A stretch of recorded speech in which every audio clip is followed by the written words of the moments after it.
quanto a este lusco-fusco, que não é famoso, mas dá. E isso deixa traços, deixa marcas, porque não é uma saída normal. O professor, apesar de não ser o candidato oficial do Partido Social Democrata, é do Partido Social Democrata, um partido que tem, obviamente, ideias diferentes do que os partidos de esquerda que suportam o atual governo. Não é um bocado estranho acharmos que nesta fase vemos que há uma certa troca quase de elogios entre o Primeiro-Ministro e o próprio candidato? Ou seja, não é estranho que se possa, com um presidente de direita, pareça que este governo de esquerda estará bastante confortável em termos do Primeiro-Ministro? O Primeiro-Ministro acabou de apoiar os candidatos da área dele. Apoiou, foi 2 em alternativa. Mas acontece que eu conheço muito bem o Primeiro-Ministro. Foi meu aluno há já muitos anos. Mantive sempre um bom relacionamento com ele. Como mantive um bom relacionamento com os vários quadrantes políticos. E, portanto, sem deixar de pensar aquilo que penso, é verdade que não irei discriminar no sentido de não irei criar nenhum problema, nenhuma instabilidade, nenhum ruído àquilo que o Governo faça, procurando que a base de apoio do Governo, que como sabem é uma base complicada, fundada em acordos parlamentares, se mantenha. E procurando que tenha êxito um equilíbrio difícil que o Primeiro-Ministro quer fazer entre dar mais nas medidas sociais e não fugir ao rigor financeiro europeu.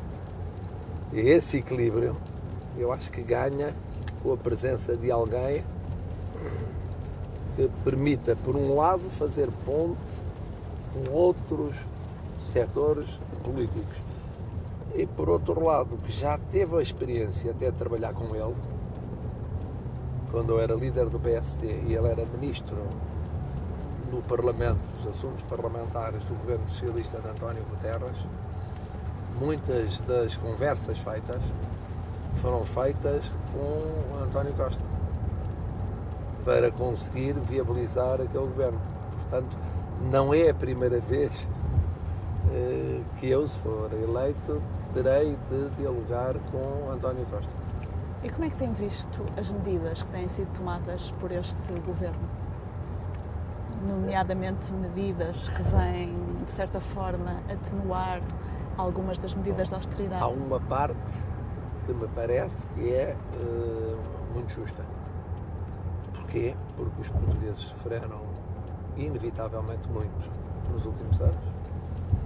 Para ser possível ultrapassar a situação financeira em que se encontrava o país, e não era já aguentável levar mais longe a situação de sacrifício, os termos que tinham sido vividos. Por outro lado, isso obriga a um equilíbrio muito grande para não haver derrapagem financeira. Hoje, a Europa tem outros problemas mais complicados do que olhar para economias a necessitarem de programas de assistência. Em 2010 tinham outra atenção, agora tem o referendo britânico, os refugiados têm problemas de segurança. Para não falar noutros problemas de fundo. Não é fácil dar a mesma atenção e haver a mesma, eu iria dizer, unanimidade, ou quase unanimidade, no apoio que foi dado a Portugal. E como é que a Europa deve reagir a essas questões que referiu, nomeadamente o desafio do terrorismo, o combate ao terrorismo e também a questão dos refugiados? Bom, quanto ao referendo britânico, eu espero que os nossos amigos do Reino Unido escolham pelo lado da sensatez, que é ficarem na União Europeia. E desejo que a União Europeia faça o que é possível fazer para facilitar essa escolha. Quanto à segurança, eu continuo preocupado pela insuficiência dos serviços comuns europeus de segurança, que é um problema antigo, mas que é agora mais atual. Quanto aos refugiados, esse problema tem uma vertente política, é preciso encontrar uma solução política para o próximo Médio Oriente. E para isso é preciso que a Europa tenha uma voz comum e uma voz concertada com os aliados, Estados Unidos da América, países árabes, outros interessados. Inclusive falando com a Federação Russa, uma vez que ela é hoje uma parceira importante na procura de uma solução. Depois, enquanto não há um caminho de solução, está difícil e lento esse caminho, é muito importante que a Europa saiba prevenir antes de remediar, saiba prever, que tenha uma posição única em relação à questão dos refugiados e não várias posições, que não se parta e não haja problemas diplomáticos internos por causa dos refugiados. E que seja possível compatibilizar a tradição europeia, que é uma tradição generosa, que fez da Europa o que é, porque precisamente não há europeus puros. A Europa resultou de uma confluência de migrações, de tradições, de culturas, de civilizações, com a gestão das opiniões públicas nacionais. Quer dizer, não se deve ceder nos princípios, que são os princípios de uma Europa justa e tolerante, mas deve saber-se explicar às opiniões públicas o que muitas vezes tem falhado por falta de pedagogia europeia. O projeto europeu está de alguma forma ameaçado? Espero bem que não. Eu pertenço de várias gerações, mas a minha em particular, que sonhou com a integração europeia, ainda durante a ditadura, que lutou por isso, que continuou a lutar durante a Revolução, que lutou depois pela adesão de Portugal à União Europeia. Eu próprio, o que fiz de acordo na oposição com os socialistas que estavam no governo, foi para entrarmos no euro. Nós não podemos deitar fora esse percurso e o mundo precisa de uma Europa forte. A Europa é insubstituível na resolução de muitos problemas do mundo. Precisa de ter uma voz politicamente mais clara, não basta ser um gigante comercial, se não houver uma convergência política forte, interna e no mundo. Portugal assinala este ano os 30 anos da adesão à CEE. Qual é o balanço que faz destas 3 décadas? O que é que mudou em Portugal? Bom, para já devemos a democracia largamente à integração europeia. Teria sido mais difícil o caminho para a democracia sem a Europa. Em segundo lugar, temos saltos económicos e sociais enormes. Na abertura ao exterior, na mudança dos nossos sistemas sociais, na conversão da nossa economia, é verdade, com sacrifícios. Na velha agricultura, na velha indústria, muitos serviços. Abrimos perspectivas na educação aos nossos jovens de circularem na Europa e através da Europa no mundo. E nesse sentido podemos dizer que aquilo que recebemos da Europa, para além do apoio financeiro, para além da solidariedade em tempos de crise, foi sobretudo a força de uma mensagem de paz, de cultura democrática, de justiça social, de solidariedade. E isso fez muito daquilo que tem sido Portugal democrático. E eu espero que a Europa continue ela própria solidária e seja mais forte. Em termos de diplomacia, no caso de ser eleito, por exemplo, em termos de diplomacia económica, quais serão as suas prioridades, as suas apostas? Serão certamente as do Governo. O Presidente da República não tem uma agenda própria em Portugal. Não é um presidente americano, nem sequer a francesa. É verdade que também não é um chefe de Estado parlamentar. Tem espaço de manobra. mas deve conjugá-lo com o governo. Quem conduz o essencial da política externa é o governo.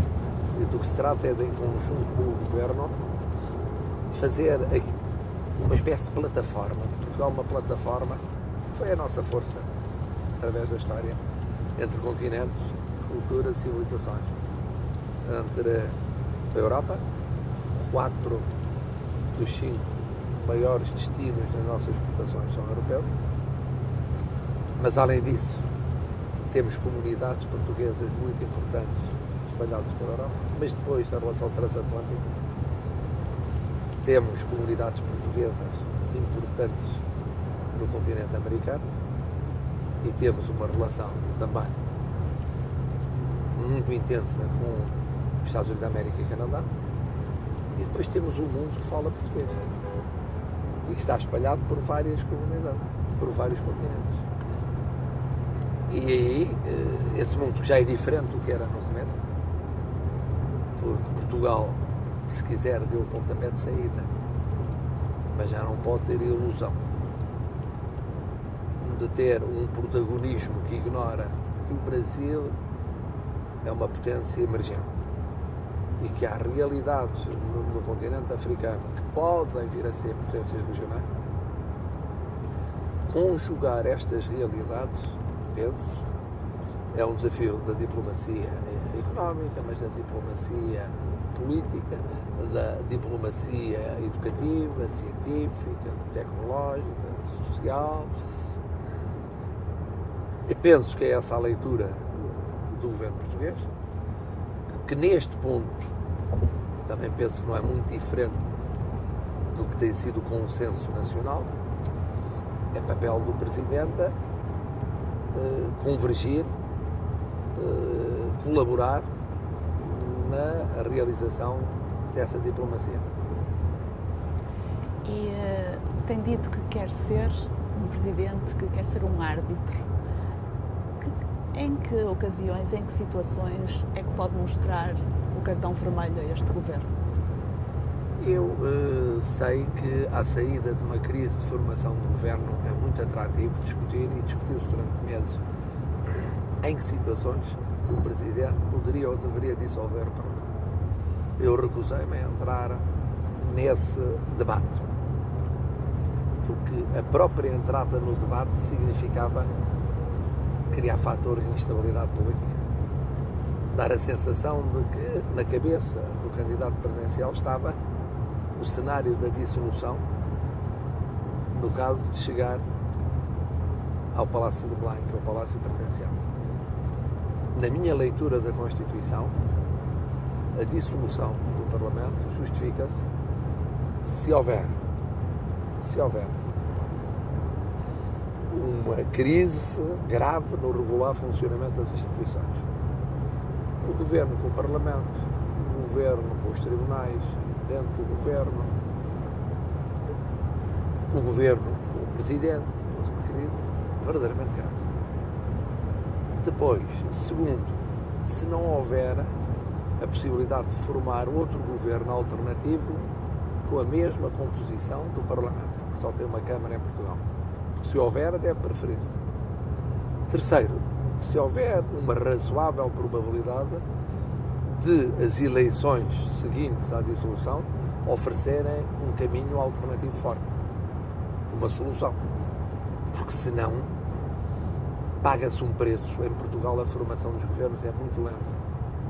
Há 2 meses entre a dissolução e a eleição. E depois, no mínimo, praticamente 1 mês na formação do novo governo. O que significa que pode ir a 3 meses ou 4 meses de paragem política.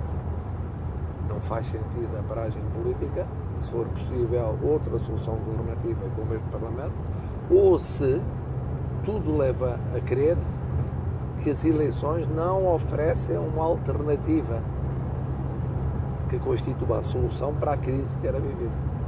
Mas não teme desentendimentos entre estes partidos que têm posições diferentes em relação a várias questões? Não teme que possa haver desentendimentos quando o governo pretender implementar ou for obrigado, por exemplo, por Bruxelas a aplicar mais medidas, mais num sentido de austeridade, que que possa haver desentendimentos entre estes partidos? É evidente, como eu disse, que este governo tem dois desafios difíceis. Um é o de compatibilizar mais justiça social com não derrapagem financeira. O outro é não ter problemas na sua base política de apoio. Assim como a oposição tem um desafio difícil, que é quem foi governo até há muito pouco tempo, refazer-se na oposição. Agora, o que eu espero e desejo, e é nesse sentido que eu trabalharei, é que não haja essa crise na base política de apoio do governo. Porque se houver, isso significa o quê? Uma nova crise política. Ora, o país esteve praticamente em debate eleitoral desde o começo de 2015. Ainda estamos hoje, dia 10 de janeiro de 2016, a 15 dias da eleição presidencial, que eu espero que seja decidida a primeira volta, mas que pode ter uma segunda volta 3 semanas a seguir. Ora, um país semi-parado durante tanto tempo não é bom.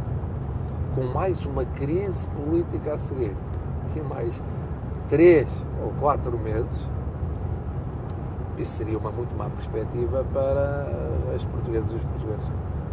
Uma última pergunta. Se for eleito, qual vai ser a primeira coisa que pretende fazer? O que é que pretende que seja a sua primeira ação, digamos assim, quando assumir o cargo? Eu diria duas que têm a ver com a razão de ser da minha candidatura. Uma é começar logo a trabalhar os consensos sociais. Há um conselho para a concertação social, é preciso mantê-lo vivo para não haver rupturas sociais. E os consensos políticos. É preciso garantir que o orçamento, a execução do orçamento, alguns setores sensíveis do ponto de vista social possam ser objeto de consenso. Já não digo a política de defesa e a política externa, que parece óbvio.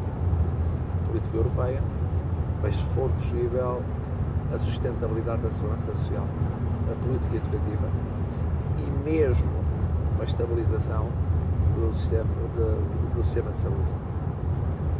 Bom, outra linha de intervenção é a da proximidade das pessoas. Dar sinais de uma proximidade muito frequente, muito flexível, muito simples e que não seja muito cara, não seja muito dispendiosa.